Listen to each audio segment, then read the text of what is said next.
We're privileged now to have Mayor Kevin Hutchinson and Brad Oberkfell.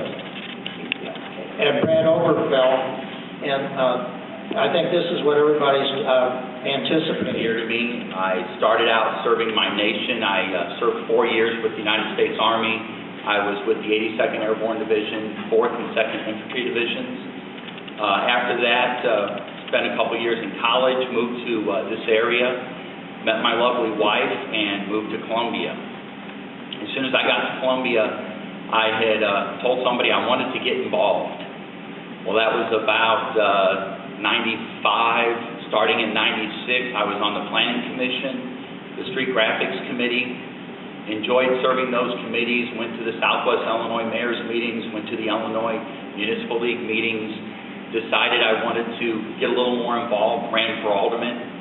I was alderman for 2 years. I was finance chair. I was the insurance chair. And then decided that I wanted to take it to the next level and run for mayor. And I've been honored and lucky enough to be the mayor of Columbia for the last 8 years. During those 8 years, we have had just wonderful growth. We've watched the city prosper. We've watched the city move forward into today. And over that time, I not only have served as mayor, but I've served in numerous other areas throughout the city. I don't just stop there. I get involved within the community. I serve with the YMCA board. I serve with the Columbia American Legion Post. I'm an assistant scoutmaster with the Boy Scout troop. Serve with Columbia Kiwanis. I help out at the movies at Metter and the music at Metter. Scare in the Square, Lighted Christmas Parade, Helping Strays of Monroe County, and many other civic organizations and groups throughout the city. One thing that I think we're going to see in this election is compare and contrast. Unlike a lot of elections, the candidates running haven't had previous experience. Well, I served with my opponent, and I do have some of his record here, and one thing that I think we'll find out tonight is the experience that we've had serving together, and there are extreme contrasts between the two of us. Commercial growth being one of them. We had a previous negotiated development, and in August 6th of 2007 and August 20th of 2007, my opponent, after being cautioned by the city attorney, voted against that previous negotiated development, costing the city over $400,000 in legal fees, and yet we're still in the middle of a lawsuit for $500,000, and we're still seeing legal fees climb. As mayor, over the last couple of years, we were able to get out from one of the lawsuits. We're still in another. I plan on continuing working on controlled growth, working with Parks and Recreation, transparency communication. We improved the city's website, and we will continue to work with the quarterly newsletter and my mayor's reports to keep citizens informed. We continue to work with improving the library and watching the library grow. And the fiscal side of the city, as you've heard from the school district, the property tax is tough. It's been down a little bit, but all in all, the city has been doing very well. Our department heads have tightened the belts, and we're doing better than most cities in our region. And our sales tax is at an all-time high. Thank you. Thank you, Kevin. Brad? Thank you, Mr. Conrad. My name is Brad Oberkfell. I grew up in South St. Louis. My wife and I, we moved here to Columbia about 13 years ago, and we have four children. My education, I went to college at Drury University in Springfield, Missouri, and I'm an architect, a non-registered architect, and went to high school at the Lindbergh High School in St. Louis. But enough about me. First, I want to thank you all for coming tonight. But before I begin, I'd like you to take a moment, for those of you in the audience, just take a look around this room a minute. Boy, go ahead. take a look around. While you're looking around, I want you to notice the number of citizens that are not here with us tonight. Some people might say this is a huge success or a great turnout, but I'd have to respectfully disagree with that. We live in a community of a population of about 10,000 people. And looking around this evening, we have a little under 100 people here tonight. It's time to be honest with ourselves. Columbia citizens are tired, they're frustrated, and they're disengaged with our city government. They're tired of trying to be heard, only for it to fall on deaf ears. They're fearful of speaking out, becoming involved with our city government due to intimidation and retaliation. It's time for a change. It's time to bring honesty and integrity and transparency back to City Hall. You know, as a father of 4 growing children, 3 of whom are in the Columbia School District, and my youngest, a 2-year-old, who's over here, and I apologize if she's making any noise, but I've always taught my kids how to think, never what to think. I've always encouraged them to be leaders, to form their own opinions, and to stand up for what they believe in. For those of you who have had a teenager, that could definitely be a challenge. But when it's all said and done, at the end of the day, we still talk to each other. But most importantly, we respect each other, even if we have different opinions. As your mayor, I'll bring these same values to City Hall. I want you to be the leader of this community. I want you to stand up for what you believe in. I want you to stand up and not be afraid to say what's on your mind. There may be times where we won't agree at all. There may be times we do. But no matter what, I hope at the end of the day, we can agree to disagree and still respect each other for that. My goal as mayor is to re-energize and re-engage all of the citizens of Columbia. I would like to thank you again for coming and demonstrating your active citizenship. Thank you. Thank you, Brad.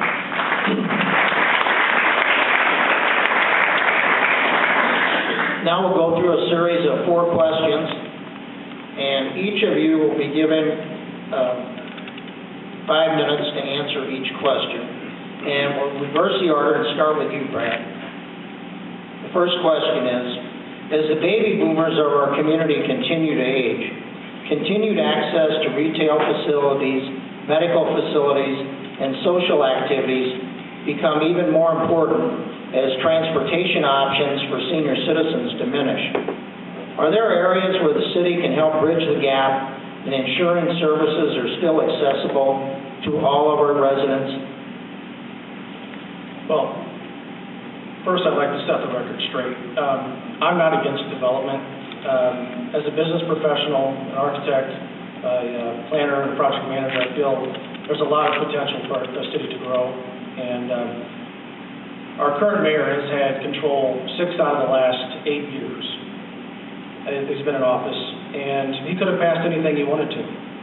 Instead, we've had businesses relocate from one side of the town to another. If it weren't for Mr. Crawford, Main Street wouldn't be what it is today.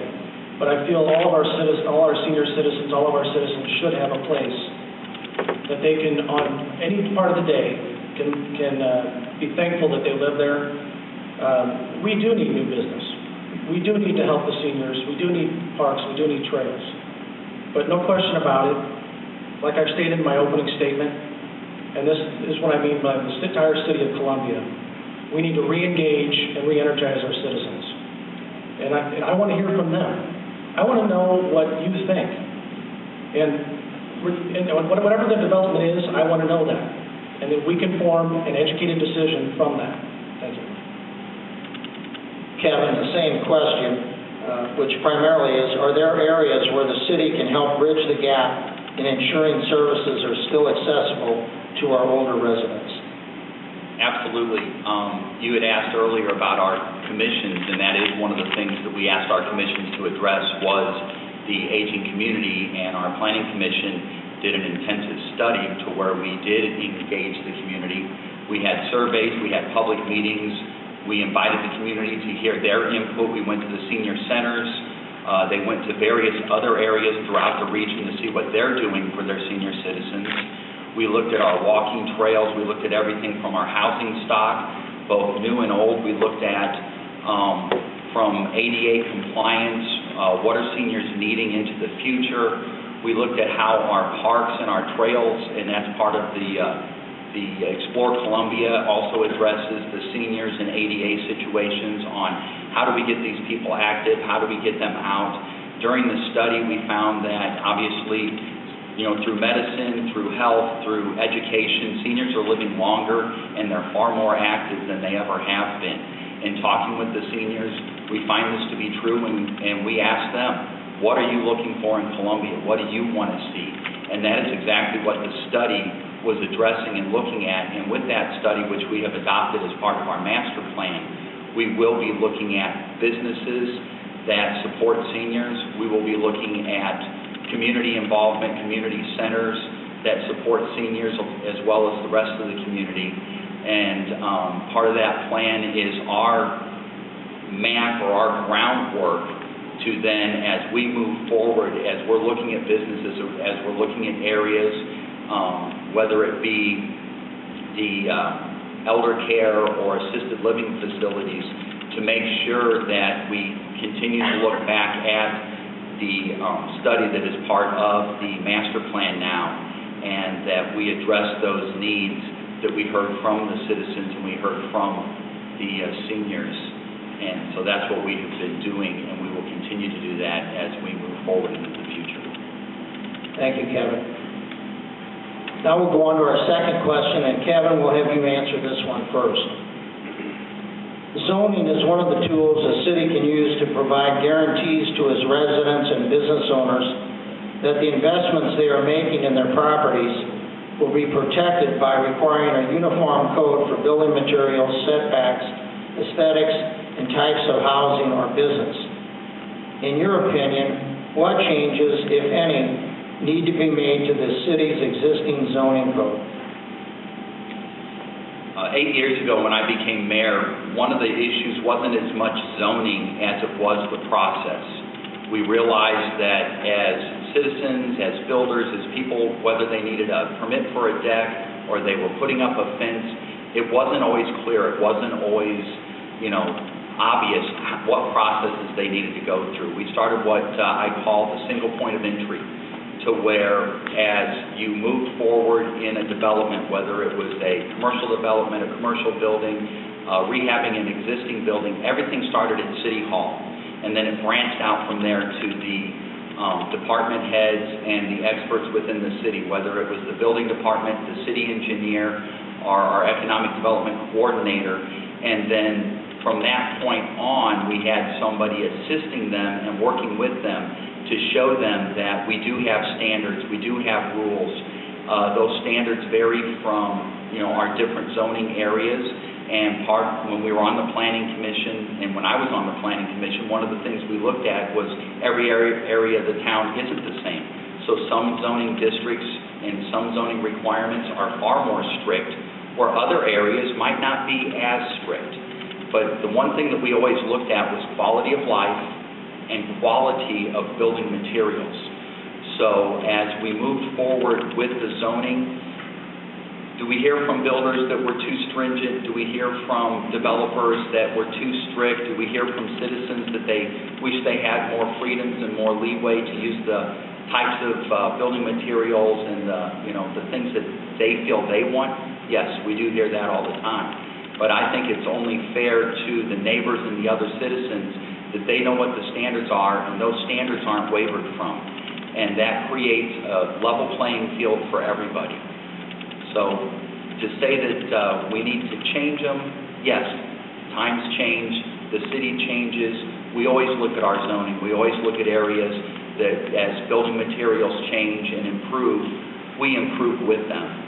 And we bring on new building materials, and we look at, different concepts and different ideas. But to say that there's anything wrong with our current zoning, I would say no.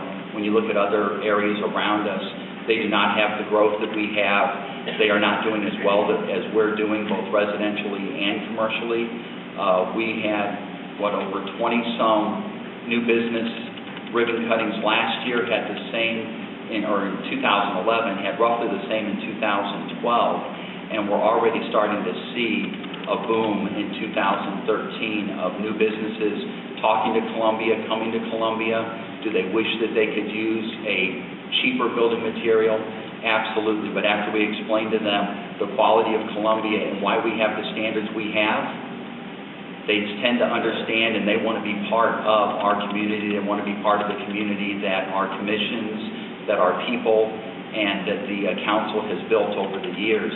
And I'm extremely proud over the last 8 years that I've been part of that to make sure that Columbia stays the quality community, both residentially and commercially, for the citizens into the future. Thank you. Thank you, Kevin.